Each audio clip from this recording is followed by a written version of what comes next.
जय हिंद, वंदे मातरम प्यारा साथियों और सभी साथियों को मेरा प्यार भरा नमस्कार। मैं वीर लोधा परिचित हिंदी आप सभी साथियों का आज के इस क्लास में स्वागत करता हूं और उम्मीद करता हूं मेरे साथियों कि आप मस्त होंगे, स्वस्थ होंगे और बेहतरीन रूप से साथियों अपने लक्ष्य को प्राप्त करने के लिए आप तैयारी कर रहे होंगे।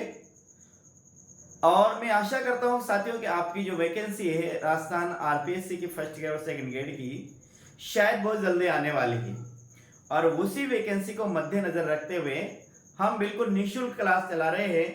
और ये क्लासों में इस कोर्स में साथियों अभी अपने चल रहा है सूफी काव्य धारा, हिंदी साहित्य में चल रहा है सूफी काव्य धारा। और साथियों मेरा मानना है ये सूफी काव्य धारा की अंतिम क्लास होगी। यदि साथियों आपको इस हिंदी साहित्य के इतिहास से डर लगता है या जैसे हिंदी साहित्य के इतिहास को आप पढ़ने बैठते हो और आपका मन नहीं लगता है साथियों, लेकिन आपने इस क्लास को लगातार देखा मेरे इस यूट्यूब चैनल पे साथियों, तो मैं आपसे पक्का वादा करता हूं साथियों कि आज के बाद यदि लगातार आप मेरी क्लासों को देखते हैं तो आपको हिंदी साहित्य की जो डर है, हिंदी साहित्य जो डर लगता है, जो घबराहट उत्पन्न होती है, जो मन नहीं लगता है, वो बिल्कुल खत्म हो जाएगा साथियों।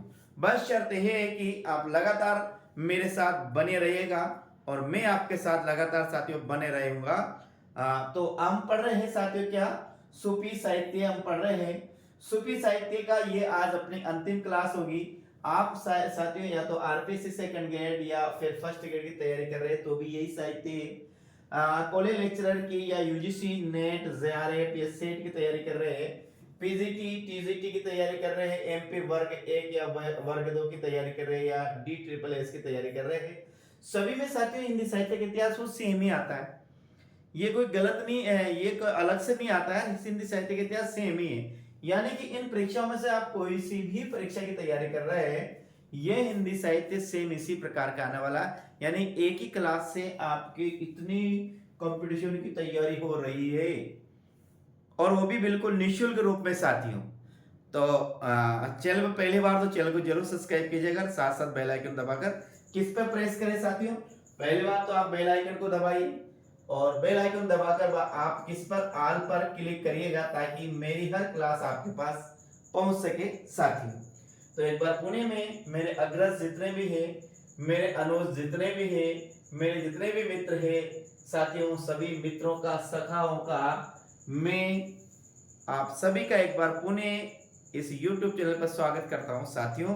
और अब शुरू करते हैं आज की क्लास। देखिएगा आज क्लास किस प्रकार की है। हाँ, वैसे आपने साहित्य पढ़ रखा होगा साथियों, लेकिन आप इसे भी पढ़कर देखिएगा कि आपको दूसरे के पढ़ाने में और इसके पढ़ाने में कितना आपको अंतर आता है, ये मुझे आप कमेंट के माध्यम से बताइए। तो आज अपना चलेगा साथियों यहाँ रूप मंजरी से। कहां से चल शुरू करेगा ये साहित्य, मेरा कहना है साथियों कि ये सूफी साहित्य की अंतिम क्लास है आज अपनी, और ये चलेगा रूप मंजरी से चलेगा। तो रूप मंजरी के रचयिता की बात करते हैं साथियों, इसके नंददास। कौन है? रूप मंजरी के रचयिता की बात करते हैं तो नंददास। नंददास को हम कृष्ण काव्य धारा में भी पढ़ते हैं, जिन्हें भाषा का जड़िया भी कहा जाता है नंददास को। आपको पता है कहा इनको अष्टचाप के कवियों में भी साथियों इनको पढ़ते हैं नंददास को। अब देखिए इसमें कृष्ण व रूप मंजरी के प्रेम वर्णित है। किसमें? रूप मंजरी में। ये साथियों रूप मंजरी नायिका है और कृष्ण इसके क्या है? नायक है। ध्यान रखना। तो यहाँ पर भगवान श्री कृष्ण और रूप मंजरी के दोनों के प्रेम का यहाँ पर क्या है? वर्णन है। आगे ध्यान रखिए, प्रेमाख्यानों में नायिका अविवाहित होती है, किंतु यह प्रेमाख्यान इसका क्या है? अपवाद है।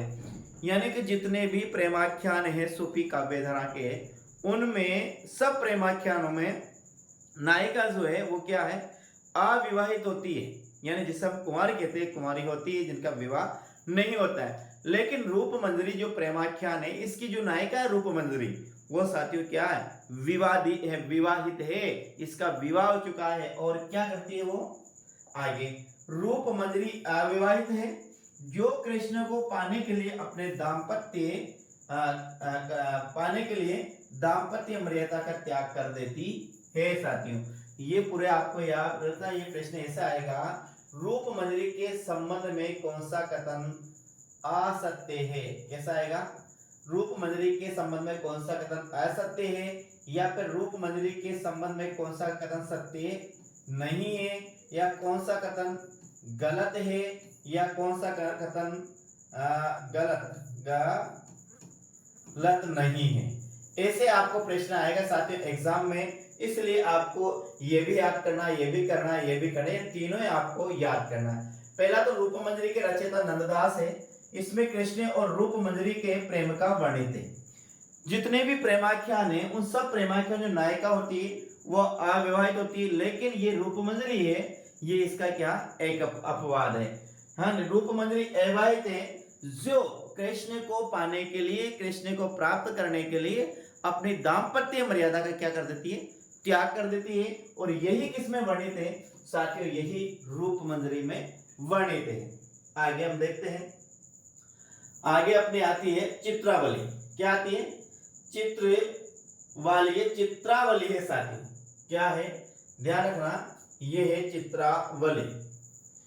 चित्रा न्यागा वली, ये इसको याद रखिएगा, ये है चित्रावली है साथियों इस रचना का नाम।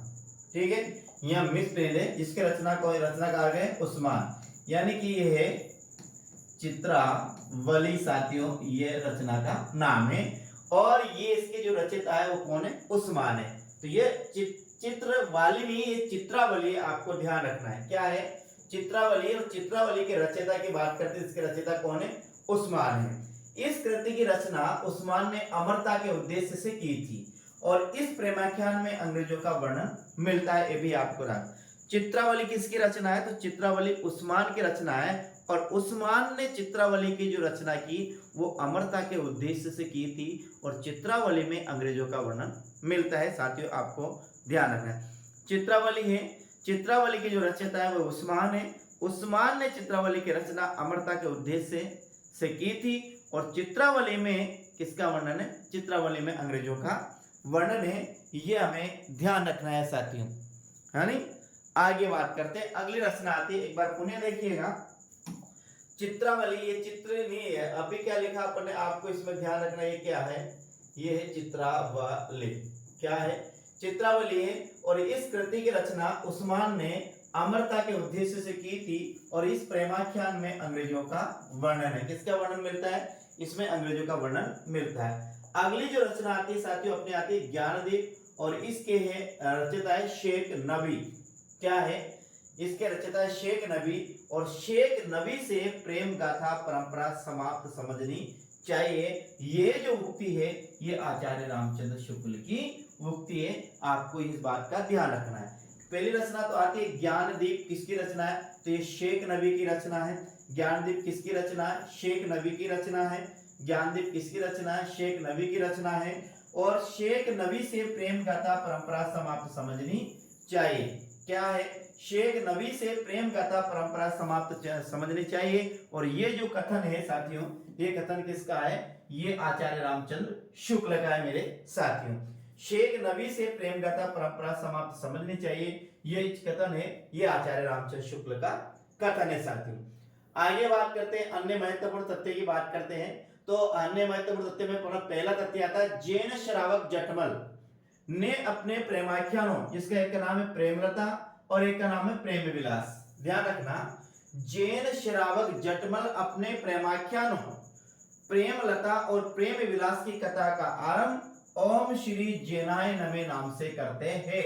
ये जितने भी तथ्य अपन पढ़ रहे हैं, जितने भी अपन पॉइंट पढ़ रहे हैं साथियों, ये सब तथ्य, सब पॉइंट एग्जाम में आए हुए हैं, बिल्कुल सेम इसके ऐसे के ऐसे, जैसे हम पढ़ रहे हैं ऐसे के ऐसे एग्जाम में आए हुए हैं। तो आपको इनको ऐसे कैसे याद करना है। क्या है? पहली बात तो प्रेमलता और प्रेम विलास किसकी रचना है? तो ये जैन श्रावक जटमल की रचना है। और जैन श्रावक जटमल ने अपनी जो रचना प्रेम विलास और प्रेमलता और प्रेम विलास है, इसकी जो रचना की है, उसके आरंभ में ओम श्री जैनाय नमे नाम का प्रयोग किया है साथियों। आगे कालक्रम की दृष्टि से आसाहित ग्रंथ हंसावली को हिंदी का प्रथम प्रेमाख्यान माना जाता है साथियों। किसके कालक्रम की दृष्टि से आसाहित ग्रंथ जो हंसावली है इसे हिंदी का प्रथम प्रेमाख्यान माना जाता है। शेख नजीर कृत प्रेम दर्पण हिंदी का अंतिम प्रेमाख्यान है। ध्यान रखना, शेख नजीर का जो प्रेम दर्पण है वो हिंदी का अंतिम प्रेमाख्यान माना जाता है। क्या है? शेख नजीर कृत प्रेम दर्पण हिंदी का अंतिम प्रेमाख्यान माना जाता है साथियों। ध्यान रखना, प्रेम दर्पण किसकी रचना है? तो प्रेम दर्पण जो रचना है वो शेख नजीर की रचना है और शेख नजीर ने प्रेम दर्पण जो उसकी रचना है उसको हिंदी का अंतिम प्रेमाख्यान माना जाता है। आपको ध्यान रखना। और हिंदी का जो पहला प्रेमाख्यान माना जाता है या सूफी का पहला प्रेमाख्यान माना जाता है साथियों, वो क्या माना जाता है? चंदायन सूफी का पहला प्रेमाख्यान माना जाता है, जिसके रचयिता कौन है?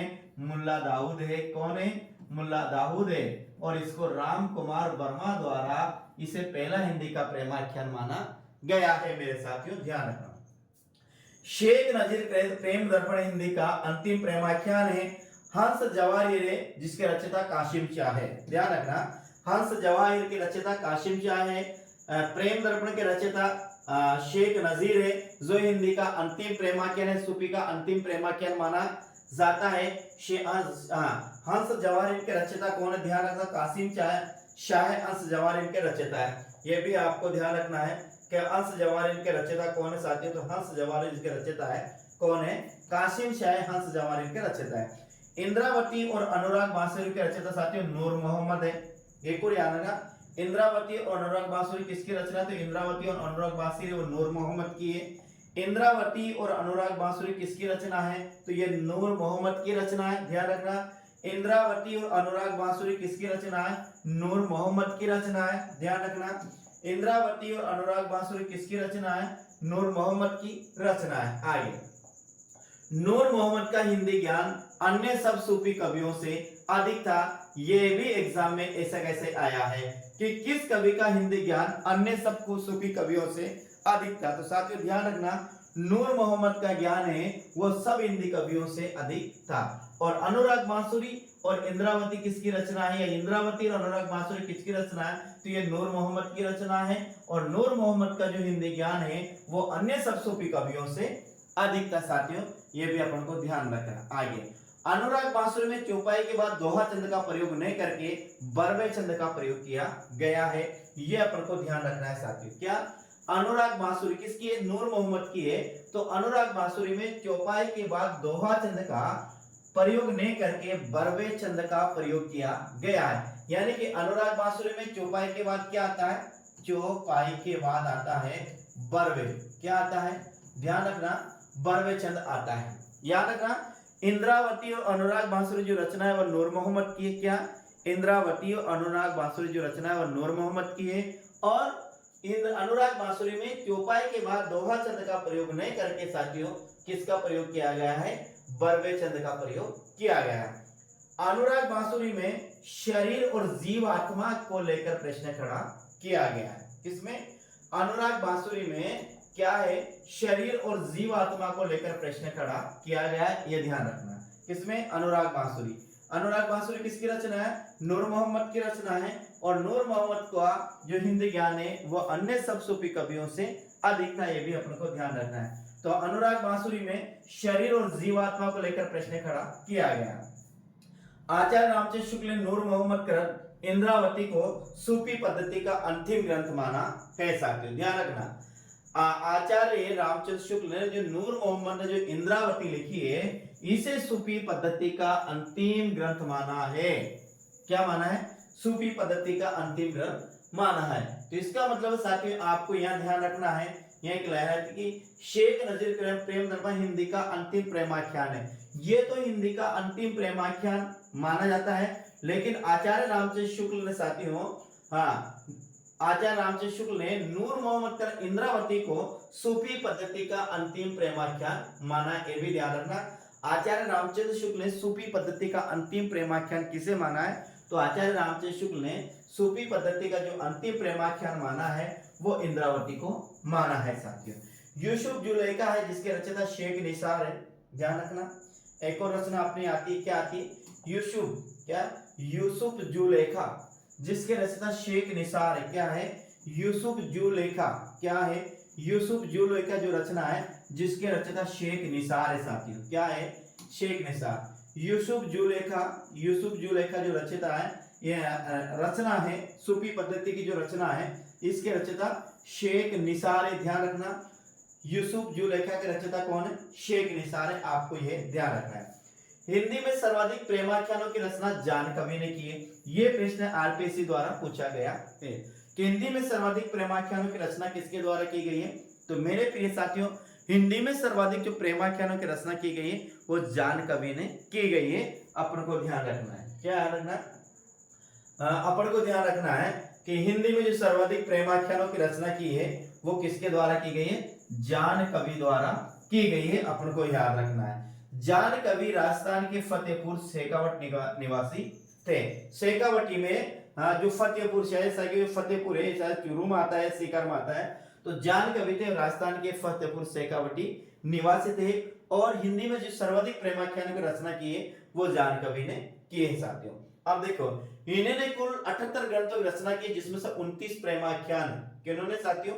जान कवि ने। जान कवि ने कुल, कल नहीं है साथियों, आपको ध्यान रखना है, कुल है। जान कवि ने कुल 78 प्रेमाख्यानों की रचना की है, जिसमें से 29 प्रेमाख्यान है। ये भी आपको ध्यान रखना है। फारसी की प्रसिद्ध रचना जिसका नाम है लैला मजनू। क्या है? फारसी की प्रसिद्ध कृति है जिसका नाम है लैला मजनू। तो इस लैला मजनू का हिंदी अनुवाद सर्वप्रथम जान कवि ने ही किया है। ये भी आपको ध्यान रखना है। हिंदी की एक प्रसिद्ध रचना आती है जो रचना का नाम है लैला और मजनू। ये इसका सर्वप्रथम जो हिंदी अनुवाद किया, इसका हिंदी अनुवाद जो सर्वप्रथम किया साथियों वो जान कवि ने ही किया। आपको ध्यान रखना है। तो आपको ध्यान रखना है, हिंदी में सर्वाधिक प्रेमाख्यानों की रचना जान कवि ने की है। जान कवि राजस्थान के फतेहपुर शेखावटी निवासी थे। इन्होंने कुल 78 ग्रंथों की रचना की है, जिसमें से 29 क्या है?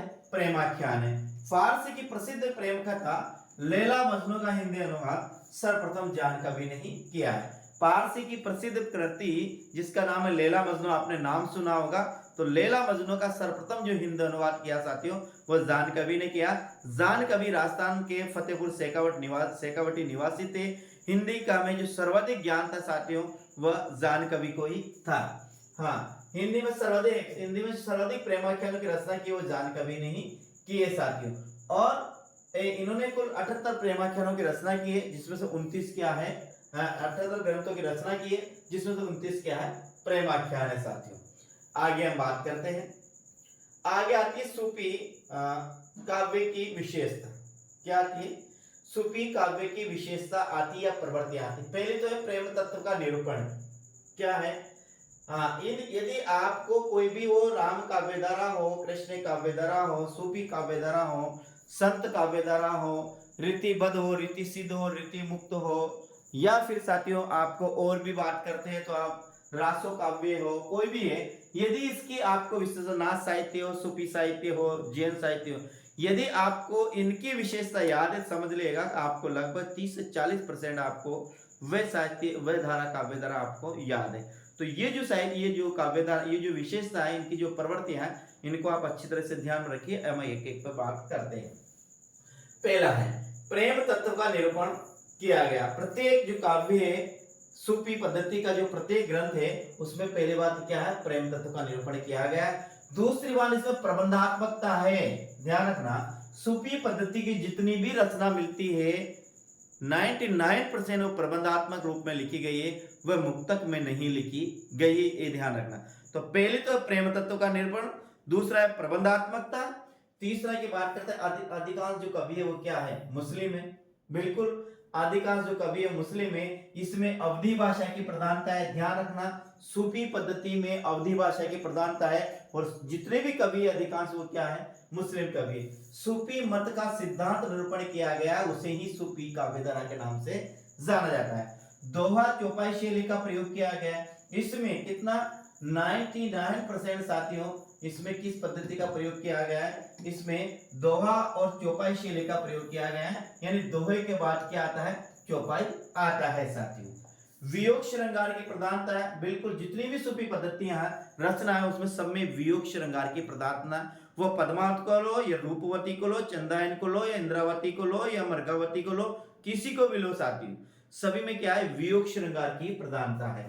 आगे कथानक रूढ़ियों का प्रयोग किया गया है। बिल्कुल कथानक रूढ़ियों का प्रयोग किया गया है। मसनेवी शैली का प्रयोग किया गया है और लौकिक प्रेम के माध्यम से अलौकिक प्रेम का वर्णन किया गया है। तो ये आपको सब विशेषता याद रखनी है। पहला है प्रेम तत्व का निरूपण किया गया, प्रबंधात्मकता है, अधिकांश कवि मुस्लिम है, अवधी भाषा की प्रधानता है, सूफी मत का सिद्धांत निरूपण है, दोहा चौपाई शैली का प्रयोग है, वियोग श्रृंगार की प्रधानता है, कथानक रूढ़ियों का प्रयोग है, मसनवी शैली का प्रयोग है और लौकिक प्रेम के माध्यम से अलौकिक प्रेम का वर्णन किया गया है मेरे साथियों। अब यह एक चीज और आपको ध्यान रखना है, मसनवी शैली क्या है। वैसे मसनवी शैली को अपन ने अनेक बार देख लिया है, मैंने जितने बार सूफी काव्य की पढ़ाई है उसे मसनवी शैली को अपन ने देख लिया, फिर भी आप देखेंगे मसनवी शैली क्या है। मसनवी शैली रचना पद्धति जिसमें सर्वप्रथम खुदा की इबादत की जाती है। ध्यान रखना, सर्वप्रथम खुदा की स्तुति या इबादत की जाती है, जिसके बाद मोहम्मद साहब या पैगंबर मोहम्मद साहब और उनके 4 मित्रों की इबादत की जाती है या फिर स्तुति की जाती है। तो आपको ध्यान रखना, सर्वप्रथम इसमें क्या है, इसमें खुदा की इबादत की जाती है। फिर यहाँ पर है मोहम्मद साहब या साथियों पैगंबर और उनके प्लस 4 मित्र और उनके 4 मित्रों की स्तुति की जाती है। फिर तात्कालिक फिर क्या है, शासक की स्तुति की जाती है और इसके बाद गुरु की स्तुति, फिर क्या है, गुरु की स्तुति की जाती है और फिर अंत में आत्म परिचय देकर कथा का आरंभ किया जाता है। और फिर क्या किया जाता है, आत्म परिचय स्वयं का परिचय दिया जाता है, फिर कथा का क्या किया जाता है, कथा शुरू की जाती है, उसे ही कहा जाता है मसनवी शैली। ध्यान रखना, पहले पर खुदा की स्तुति की जाती है, फिर मोहम्मद साहब या पैगंबर और उनके 4 मित्रों की स्तुति की जाती है, फिर शासक की और फिर गुरु की, फिर आत्म परिचय देकर कथा का आरंभ किया जाता है। साथ ही उसे क्या कहते हैं, मसनवी शैली कहते हैं। यानी कि रचना पद्धति में सर्वप्रथम क्या है, खुदा की इबादत की स्तुति की जाती है, इसके पश्चात मोहम्मद साहब और उनके 4 मित्रों की स्तुति की जाती है। इसके बाद तात्कालिक शासक वे गुरु की स्तुति करते हुए आत्म परिचय देकर कथा का आरंभ किया जाता है, इसे ही मसनवी शैली कहा जाता है। साथियों तो ये अपना आज खत्म होता है, क्या सूफी काव्य धारा अपनी क्या हो जाती है, खत्म हो जाती है। कल से पढ़ेंगे साथियों राम काव्य धारा, क्या पढ़ेंगे, राम काव्य धारा पढ़ेंगे और बिल्कुल बेहतरीन रूप से पढ़ेंगे। पूरा जो हिंदी साहित्य के इतिहास साथियों, इनको हम बिल्कुल ऐसे पढ़ने की कोशिश करेंगे कि ताकि एग्जाम में आपका कोई भी प्रश्न गलत नहीं जाए मेरे प्रिय साथियों। उम्मीद करता हूं क्लास आपको बेहतरीन लगी होगी। कैसी लगी आप मुझे कमेंट के माध्यम जरूर पता कर जाएगा। चैनल पर पहली बार तो चैनल को जरूर सब्सक्राइब कीजिएगा और साथ साथ बेल आइकन को जरूर प्रेस करिएगा साथियों, और चैनल को वीडियो को लाइक और शेयर करना जरूर मत भूलिएगा साथियों। ठीक है मेरे प्रिय साथियों, राम राम, जय हिंद, गुड नाइट। कल फिर मिलते हैं अगली क्लास में मेरे प्रिय साथियों, जय हिंद।